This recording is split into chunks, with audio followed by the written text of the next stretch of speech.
활짝 웃으면서 한번 손을 들고 반갑게 인사해 볼까요? 샬롬. 일주일 동안 평안하셨습니까? 오늘 설교 제목이 인생이 허무해지는 이유라는 제목인데요. 인생이 허무해지면은 평안할 수가 없지요. 원래 전도서 4장을 한 번에 다 설교를 하려고 했는데요. 묵상을 하다 보니까 4가지 주제가 나오는 겁니다. 그래서 한 번에 하기는 힘들겠다. 2가지씩 나누어서 이번 주와 다음 주에 설교를 하려고 합니다. 전도서 1장 1절을 보면은 전도서는 다윗 왕의 아들인 솔로몬 왕이 기록했다는 사실을 알 수가 있는데요.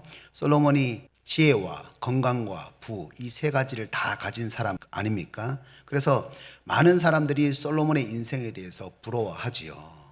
그런데 솔로몬이 인생에 대해서 정말로 큰 깊은 허무함을 느끼게 됩니다. 헛되고 헛되도다. 내가 잘 산 것이 아니라 헛살았다는 거예요.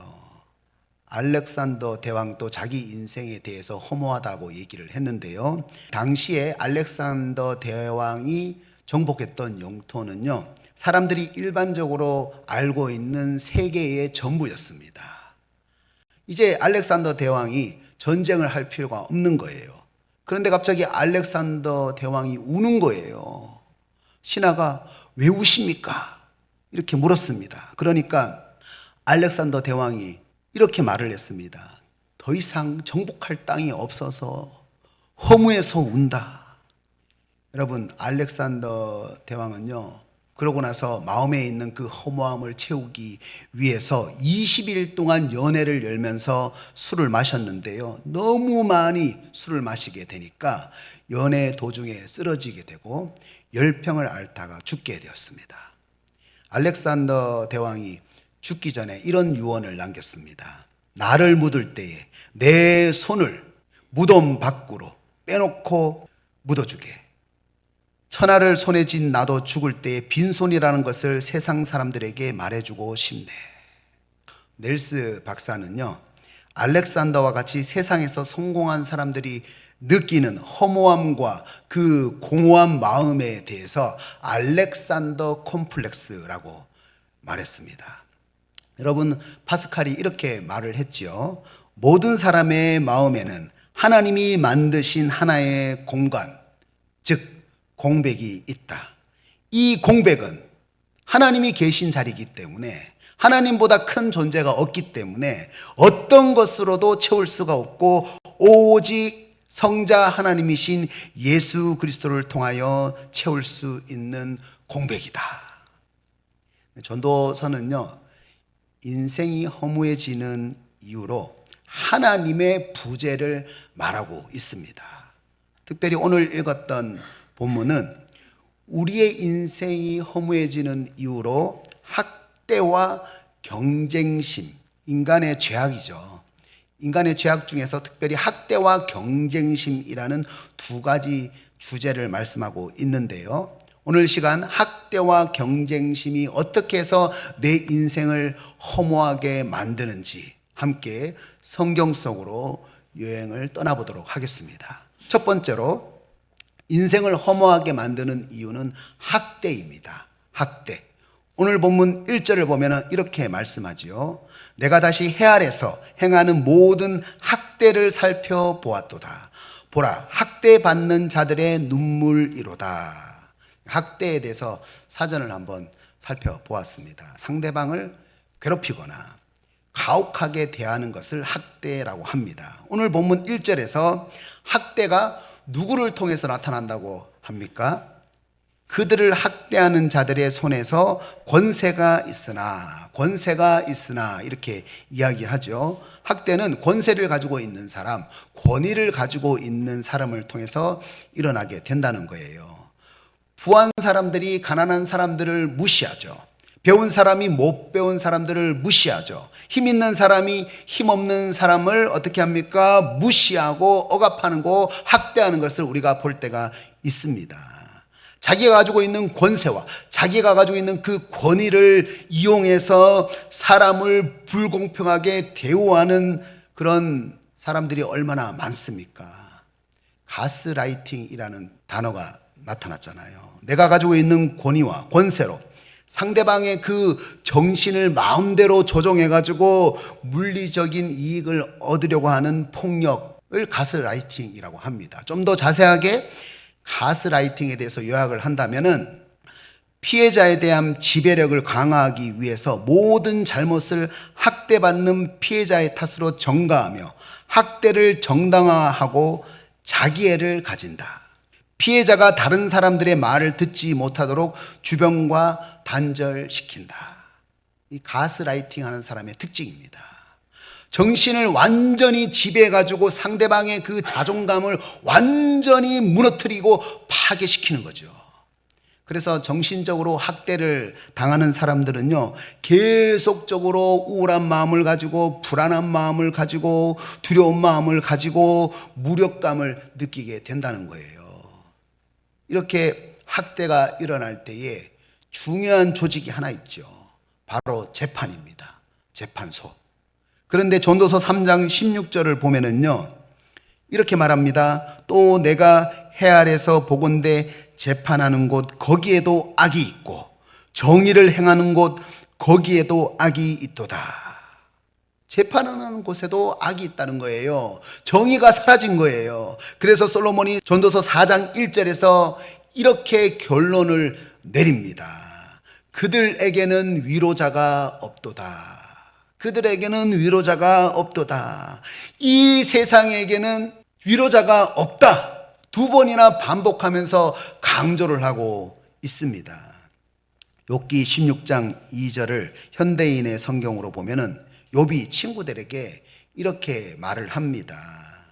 이런 말은 내가 전에 다 들었다. 친구가 욥에게 지적하는 말은 내가 다 들었다는 거예요. 너희는 모두 나를 위로하러 온 것이 아니라 오히려 나를 괴롭히려고 온 자들이구나. 여러분, 내가 정말로 정신적으로 학대받고 고통받을 때에 가까운 사람에게 위로를 받기 위해서 나의 그런 정신적인 고통에 대해서 상담을 하기 위해서 이야기를 했는데 오히려 정죄를 받고 지적을 받을 때가 얼마나 많습니까? 위로해 준다고 하는 그 말들이 전혀 위로가 되지 않고 오히려 마음에 고통으로 자리 잡을 때가 얼마나 많습니까? 그래서 솔로몬이 오늘 본문 2절과 3절에서 이 세상에는 위로자가 없기 때문에 어떤 결론을 내리게 됩니까? 2절. 그러므로 나는 아직 살아있는 산자들보다 죽은 지 오랜 죽은 자들이 더 복되다 하였으며 이 둘보다 아직 출생하지 아니하여 해 아래서 행하는 악한 일을 보지 못한 자가 더 복되다 하였노라. 쉽게 말씀을 드리면은 세상에 위로자가 없는 거예요. 이렇게 학대를 받고 있는데 정의가 없는 거예요. 그래서 2절에서 죽은 지 오래된 사람이라고 한다면 이런 학대를 받지 않을 텐데 3절에서 아예 태어나지 않았다면 이런 학대를 받지 않을 텐데 차라리 그게 더 낫지 않겠느냐. 이런 결론을 내리는 거예요. 지금 솔로몬은 학대를 당하고 있는 사람들의 생각을 관찰하고 있는 겁니다. 우리가 학대를 당할 때 이런 생각을 하죠. 세상은 불합리하기 때문에, 세상에 정의는 없기 때문에 절대로 세상은 개선이 불가능하다는 그런 염세주의적인 태도를 가질 때가 정말로 많습니다. 그때에 차라리 내가 태어나지 않았다면 이런 학대를, 이런 정신적인 고통을 당하지 않았을 텐데 이렇게 사는 것보다 죽는 것이 더 낫지 않겠느냐, 이런 생각을 한다는 거예요. 잘못된 생각입니다. 나쁜 생각입니다. 지금 솔로몬이 말하는 주제는 무엇입니까? 이 세상에는 위로자가 없다는 거예요. 이 세상에는 절대로 위로자가 없다. 학대를 당하는데도. 그런데 마태복음 5장 4절을 보면은 뭐라고 말씀합니까? 애통하는 자는 복이 있나니 그들이 위로를 받을 것임이요. 아멘. 성경에서는 애통하는 자, 하나님에게 애통하는 자는 위로를 받게 된다고 말씀하고 있다는 거예요. 자신의 죄에 대해서 애통을 하고 또 불의하게 학대를 당하고 고통을 받는 그 사람들을 바라보면서 하나님 나라를 위해서 슬퍼하고 애통하며 영혼 구원을 위해서 기도하는 사람은요, 하나님으로부터 위로를 받게 된다는 것입니다. 여러분, 이 세상에는 위로가 없습니다. 그러나 하나님에게는 위로가 있습니다. 저는 이번 주 금요일 날 시편 9편을 묵상하면서 정말로 많은 위로를 받게 되었는데요. 여러분, 다윗이 과거에 무엇을 경험했습니까? 시편 9편 4절에서 다윗이 악인들에게 둘러싸여 가지고 학대를 당할 때에 주께서 나의 의와 송사를 변호하셨으며, 주님이 변호하셨으며 보좌에 앉으사 의롭게 심판하셨다, 이렇게 고백을 했습니다. 여러분, 인생을 살아가면서 아무리 스스로 변호를 한다고 해도 변호가 되지 않을 때가 얼마나 많습니까? 그런데 다윗은 어떻게 했나요? 하나님 나라를 위해서 학대를 받을 때에 애통을 하면서 기도를 했습니다. 그때에 내 힘으로는 절대로 변호할 수 없지만 하나님께서 환경을 움직이시고 하나님께서 사람을 움직이셔서 하나님 나라를 위해서 변호해 주시는 것을 다윗이 깊이 경험을 했습니다. 그래서 시편 9편 8절에서는 악인들을 공의로 심판하시는 하나님을 고백하는 거예요. 그리고 9절에서는 압제당하는 자들의 요새가 되어주신 그 하나님을 고백하는 거예요. 그리고 시편 9편 11절에서 이렇게 선포합니다. 너희는 시온에 계신 여호와를 찬송하며 그의 행사는 하나님의 일하심입니다. 그의 행사를 백성 중에 선포할지어다. 할렐루야. 다윗이 과거에 압제 가운데에 있을 때에, 학대받고 있을 때에 변호해 주시고 요새가 되어 주신 그 하나님의 행사, 하나님의 일하심에 대해서 어떻게 하고 있습니까? 먼저 찬송을 하고 있어요. 먼저 찬송을 하고 난 다음에, 과거에 일하셨던 그 하나님을 찬양하고 난 다음에 13절에서 이렇게 기도를 합니다. 여호와여, 내게 은혜를 베푸소서. 나를 사망의 문에서 일으키시는 주여, 나를 미워하는 자에게서 받는 나의 고통을 보소서. 현재 다윗의 기도 제목이에요. 현재 다윗은요, 미워하는 사람들에게 엄청난 고통을 지금 받고 있는 거예요. 얼마나 고통이 심했던지 사망이라는 단어를 사용했습니다. 정말 죽을 만큼의 그런 학대와 그런 압박 가운데에 있는 거예요. 그런데 이런 극심한 학대 속에서 다윗이 기도를 하는데 어떻게 하고 있습니까? 먼저 찬송을 하고 있습니다. 하나님의 일하심을 선포하고 있습니다. 과거에 학대받는 나를 위해서 일했던 하나님이, 그래서 나를 위로했던, 나를 변호했던 그 하나님이 현재 내가 학대받는 그 현장에서도 동일하게 나를 변호해 주시고 동일하게 나를 위해서 일해 주실 것이다, 위로해 주실 것이다. 이 사실을 다윗이 믿기 때문에, 이 사실을 다윗이 확신하기 때문에 어떻게 하고 있습니까? 기도를 하기 전에 먼저 찬송을 했다는 것입니다. 그리고 14절에서 그리하시면, 기도를 응답하시면, 그리하시면 내가 주의 찬송을 다 전할 것이요. 그리하시면, 그렇게 주님께서 과거처럼 현재에도 응답을 해 주신다면, 과거에도 그랬듯이 현재에도 주님이 학대받는 자들을 위해서 어떻게 변호를 하셨는지, 주님이 학대받는 자들을 위해서 어떻게 일을 하셨는지 다시 찬송을 하면서 간증을 하고 싶습니다. 이렇게 고백하고 있다는 겁니다. 그러니까 이 시편 9편에서도 무엇을 발견할 수 있습니까? 세상에 누구도 위로자가 없습니다. 세상에 누구도 내가 학대받는 내 정신적인 고통에 대해서 관심이 없어요, 여러분. 그런데 하나님은 내 학대에 대해서, 내 정신적인 고통에 대해서 관심을 가지고 있다는 거예요. 하나님은 반드시 학대당하는 자들, 압제당하는 자들의 소리를 들으신다는 것입니다.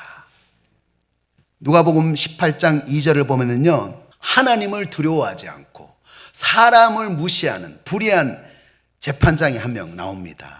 그런데 누가복음 18장 3절을 보면은 이 과부가 재판장에게 가서 원수에 대한 나의 원한을 풀어달라고 하는 거예요. 한 번 가는 것이 아니라 자주 가서 계속 괴롭히는 겁니다.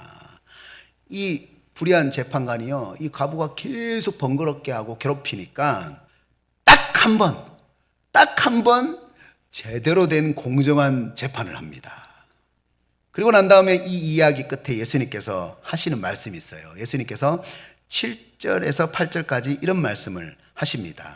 하물며 하나님께서 그 밤낮 부르짖는 택하신 자들의 원한을 풀어주지 아니하시겠느냐? 그들에게 오래 참으시겠느냐? 8절. 내가 너희에게 이르노니 속히 그 원한을 풀어주리라. 그러나 인자가 올 때에 세상에서 믿음을 보겠느냐 하시니라. 하나님은 내가 학대받는 일에 대해서 전혀 관심이 없어. 기도해도 소용없어. 이렇게 생각을 하십니까? 주님이 오늘 이 시간에 도리어 여러분에게 질문하십니다. 세상에서 믿음을 보겠느냐? 세상에서 믿음을 보겠느냐? 아무개에게서 믿음을 보겠느냐? 다윗은 현재의 문제를 가지고 기도하기 전에 과거에 학대받는 나를 위해서 일하셨던 그 하나님을 확신하면서 찬송했습니다. 그리고 현재의 문제를 가지고 애통하면서 믿음의 기도를 드렸습니다. 우리도 어떻게 해야 됩니까? 믿음의 기도를 드려야 합니다. 오늘 시간 학대받는 자들의 기도를 들으시고 위로하시고 응답하시는 그 하나님을 믿으시기를 주님의 이름으로 축복합니다. 두 번째로 인생을 허무하게 만드는 이유는요, 경쟁심입니다. 경쟁심. 오늘 본문 4절을 보면은요, 이렇게 말씀합니다. 내가 또 본즉 사람이 모든 수고와 모든 재주로 말미암아 이웃에게 시기를 받으니 이것도 헛되어 바람을 잡는 것이로다. 여기서 수고는 그냥 수고가 아니라 엄청난 노력을 의미합니다. 그런데 여러분, 노력만 한다고 성공을 하는 것이 아니잖아요. 일을 성취할 수 있는 기술이 필요합니다. 그것이 뭐냐면은 재주입니다. 수고와 모든 재주로 말미암아. 제가 얼마 전에 학교 표를 보게 되었는데요, 창의적이고 성실한 어린이라고 하는 거예요. 그래서 제가 저 표 보면서 애 잡겠다 이랬어요. 제가 우리가 토끼와 거북이 이야기 알잖아요. 그런데 토끼 같은 거북이 정말로 힘든 거거든요. 보면 그래요. 창의적인 아이들은 대부분 성실하지 못하고 성실한 아이들은 창의적이지 못해요. 그런데 4절 말씀 보면은 수고도 있고 재주도 있어요. 그러면 어떻게 해야 됩니까? 이야, 정말로 대단합니다. 박수를 쳐줘야 되는 거 아닙니까? 그런 사람을 보면. 그런 사람들이 있죠. 오랜 시간 훈련을 통해서 수고도 있고 재주도 있는 사람이 있습니다. 박수를 쳐줘야 하는데 4절에 어떤 반응이 나타납니까? 이웃에게 시기를 받으니 이것도 헛되어 바람을 잡는 것이로다. 이웃에게 시기를 받는다는 거예요. 이웃들이 성실하고 재능도 있는 그 사람을 보면서 박수를 치는 것이 아니라 잘한다 라고 얘기해 주는 것이 아니라 시기를 한다는 거예요. 왜 시기를 할까요? 인간은 누구나 인정받고 싶어하는 그런 본능을 가지고 있습니다. 그런데 누군가가 다른 사람에게 인정을 받게 된다면 나는 인정받지 못한다고 생각을 하기 때문에 상실감을 가진다고 합니다. 이런 마음들이 시기심을 만들고 경쟁심을 만들어 내는 거죠. 이런 시기심과 경쟁심이 우리를 열등감에 빠지게 하고 우월감에 빠지게 하는 거죠. 심리학에서는 불가용성 효과라는 그런 단어가 있습니다. 어떤 얘기냐면은 없으면은 더 가지고 싶은 그런 효과, 이 불가용성 효과라고 합니다. 예를 들면은 물냉면을 시켰는데 다른 사람이 비빔냉면을 먹고 있는 것을 보면은 갑자기 물냉면보다 비빔냉면이 더 맛있어 보이는 거예요. 이게 뭐냐면은 인간의 본능이에요. 인간의 본성. 그런데 매번 이런 생각을 하는 사람이 있어요. 모든 삶을 이렇게 대입을 하는 사람들이 있습니다. 이런 사람들은 자존감이 낮다고 합니다. 자긍심이 부족하다고 합니다. 항상 자기와 다른 사람들의 인생을 비교하기 때문에 그 결핍감에서 벗어나기 힘들다고 합니다. 그래서 항상 걱정이 가득하고 짜증이 가득한 그런 상태에서 자신의 인생이 너무 불쌍하다, 내 인생이 너무나 불쌍하다고 생각하면서 자기 연민을 한다고 합니다. 잠언 27장 4절을 현대인의 성경으로 보면 이렇게 말씀합니다. 분노가 잔인하고 파괴적이긴 하지만 질투에 비하면 아무것도 아니다. 제가 이번에 말씀 묵상하면서 처음 알았어요. 분노보다 질투가 더 무섭다는 거예요. 왜 이런 이야기를 했을까? 우리는 질투보다 분노를 더 크게 생각하잖아요. 그런데요, 시기와 질투는 시작입니다. 분노는 결과입니다. 여러분 생각해 보세요. 분노를 더 많이 냅니까? 시기와 질투를 더 많이 합니까? 수많은 시기와 질투의 끝이 분노예요. 사람들은 수많은 시기와 질투에 대해서 크게 상관하지 않습니다. 그런데 분노에 대해서는 크게 생각하잖아요. 그런데 여러분, 분노가 나타나기 전에 수없이 시기와 질투가 나타나고 난 다음에 마지막에 분노가 나타나는 거예요. 그런데 이 시기와 질투, 우리가 크게 생각하지 않는 이 시기와 질투, 도저히 막을 수가 없다는 거예요. 그래서 분노보다 질투가 더 크다는 거예요. 우리는 중단 없는 경쟁의 대열 속에서 시기와 질투를 먹잇감으로 삼고 치열한 전투를 벌이고 살아가고 있습니다. 이렇게 내가 다른 사람들보다 더 많이 인정을 받아야 된다라고 하는 그런 경쟁심은요, 우리의 마음을 쉬지 못하게 만드는 거예요. 그러면은 여러분은 어떻게 해야 됩니까? 아무런 경쟁도 하지 말고 아무런 노력도 하지 말라는 이야기입니까? 그래서 5절을 현대인의 성경으로 보면은 반대 반응이 나오는 거죠. 여기에 대한 반대 반응. 어떤 반응입니까? 팔짱을 끼고 스스로 굶어 죽는 바보가 있을지 모른다. 경쟁하는 거 너무 소모전이다. 그래서 팔짱을 끼고 있는 거예요. 저렇게 시기하면서 질투하면서 경쟁하고 사는 건 너무 피곤하다. 그냥 팔짱 끼고 그냥 가만히 있자. 그러면 어떻게 되느냐? 굶어 죽는 바보가 된다. 이렇게 얘기했습니다. 솔로몬이 가만히 보니까 인생에는 이 두 가지 반응이 있는 거예요. 두 가지 반응. 그래서 이 두 가지 반응 속에서 솔로몬이 6절에서 해답을 말해줍니다. 두 손에 가득하고 수고하며 바람을 잡는 것보다 한 손에만 가득하고 평온함이 더 나으니라. 아멘. 뭐든지 막 경쟁하면서 두 손에 막 움켜쥐고 그러려고 하면서 시기하고 질투하면서 짜증내고 괴로워하는 것보다는 한 손에 이렇게 쥔 것만으로 만족하는 삶, 그런 삶이 평안하다는 거예요. 지금 무엇을 이야기하고 있습니까? 6절에서 시기심과 경쟁심이 내 삶의 동력이 되어가지고 일하지 말라는 거예요. 좋은 환경이 아니지만 하나님이 나에게 맡겨주신 그 환경에 대해서 내가 자족할 수 있을 때에, 그때에 내 마음이 평안할 수가 있다는 겁니다. 여러분, 게으름도 삶을 파괴시키는 어리석은 행동이지만 오직 경쟁심, 시기심을 동력으로 삼고 일 자체를, 돈 자체를 아주 막 집착하면서 돈 못 번다는 소리 들으면 막 해롭게 여기면서 인생의 목표를 삼는 극단적인 일벌레식 생활 방식도 삶을 파괴하는 행동이 된다는 것입니다. 디모데전서 6장 6절, 9절, 10절 말씀 보면 이렇게 말씀합니다. 그러나 자족하는 마음이 있으면 경건은 큰 이익이 되느니라. 그러나 자족하는 마음이 있으면 경건은 큰 이익이 되느니라. 자족과 경건을 연결시켰어요.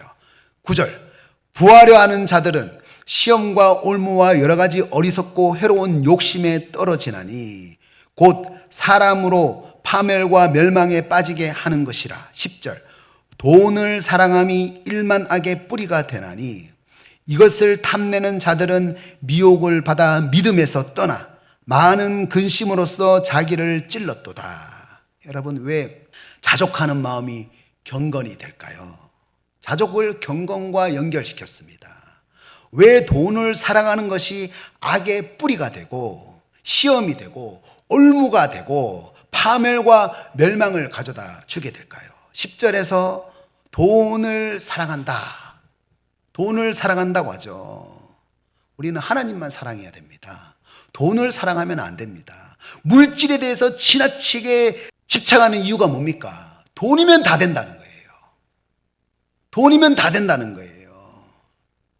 신앙생활도 그렇게 생각을 합니다. 돈이면 다 된다.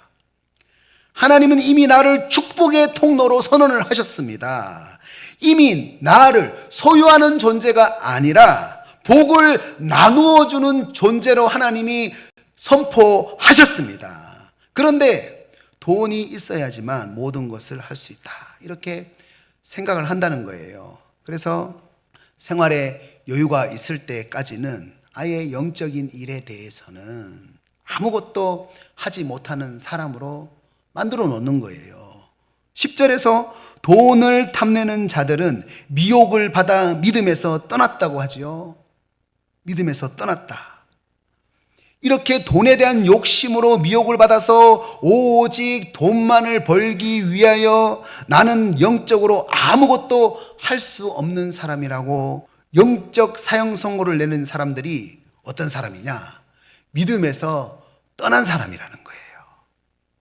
하나님은요, 80세가 되어서 아무 힘도 없는 모세를 선택하셨습니다. 예수님의 제자들을 한번 보세요. 잘난 사람이 어디 있습니까?